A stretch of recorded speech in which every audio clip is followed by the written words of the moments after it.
بعض افراد شیر، چیتے اور دیگر جنگلی درندوں کو پالتو بنا کر گھروں میں رکھتے ہیں اور سوشل میڈیا پر اس کی نمائش بھی کرتے ہیں. اس سلسلے میں رہنمائی فرمائیے، کیا یہ درست ہے طریقہ کار؟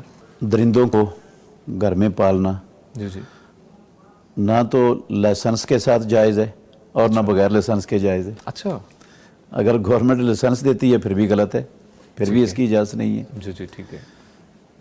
ایک وجہ تو یہ ہے کہ یہ وحشی جانور ہیں، درندے ہیں.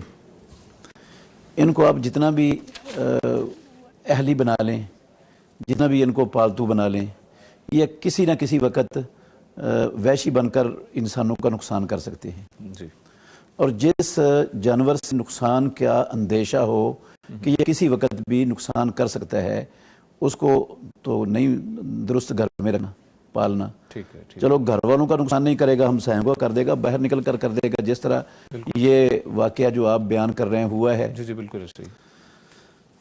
ویسے بھی بہت سے اہل علم سابقہ محدثین فقہاء میں سے وہ جو کتے والی نصوص ہیں نا، وہ اس پر بھی لگاتے ہیں.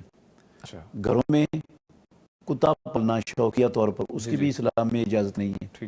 بہت سے لوگ ہمارے معاشرے میں وہ اپنے گھروں میں بڑی بڑی اسپیشل قسموں کے کتے پالتے ہیں. جی بالکل. اور بڑے مہنگے وہ بکتے ہیں. بالکل ایسے ہی. اور بڑا کاروبار ہو رہا ہے، ہمارے ملک میں بھی ہو رہا ہے ان کتوں کا کاروبار.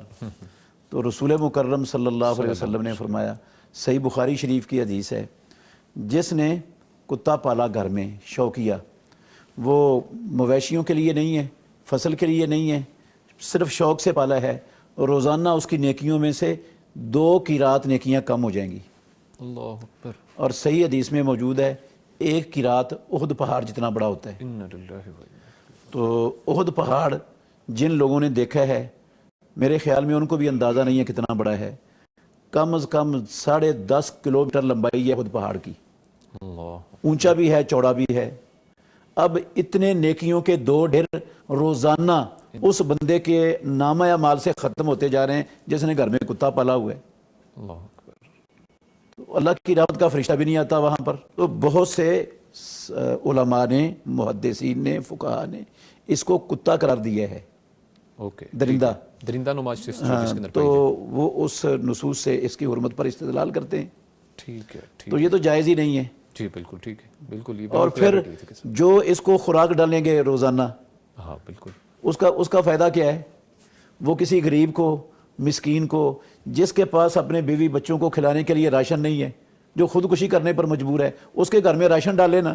بے شک ایسے ہی. بالکل. بہت اچھا. بے شمار لوگ ہیں ہمارے معاشرے میں جو ہسپتالوں کے باہر فٹ پاتھوں پر ایڑیاں رگڑ رگڑ کے مر رہے ہیں. یہ پیسے ان کو دینا، ان کو ضرورت ہے، وہ انسان ہے. سبحان اللہ، سبحان اللہ. ادھر کھلانے کی بجائے یہ ایسے نااہل لوگ ہیں ہمارے معاشرے میں، ایسے نہ سمجھ ہیں. وہ آپ یہ راوی پل پر سے گزرے نا، جی تو وہاں پر وہ یہ چیلوں کو ڈالنے کے لیے گوشت کھڑے ہوتے ہیں، بیچ رہے ہوتے ہیں. بالکل ایسے ہی. وہ کچھ بیچ رہے ہوتے ہیں، کچھ خرید کے چیلوں کو ڈال رہے ہوتے ہیں. کیا ہو رہا ہے جی؟ یہ صدقہ ہو رہا ہے. انسان ختم ہو گیا جن پر صدقہ ہونا تھا، یہ چیلیں رہ گئی صرف صدقے کے لیے. تو یہ ساری بےہودہ حرکتیں ہیں جو جہالت کی انتہا ہے ہمارے معاشرے میں. تربیت بھی نہیں ہے ہمارے لوگوں کی کہ صدقہ کہاں کیا جاتا ہے، کن کو کرنا چاہیے. اور گھر میں جو ہے ہم جو پیسے برباد کر رہے ہیں یہ شیروں کو، چیتوں کو ڈال کر، ان کا فائدہ کیا ہے گھر میں؟ بالکل نمائش کے لیے. نمائش ہے، فائدہ بھی کوئی نہیں ہے. ایسے ہی فضول خرچی کے زمرے میں بھی آتا ہے.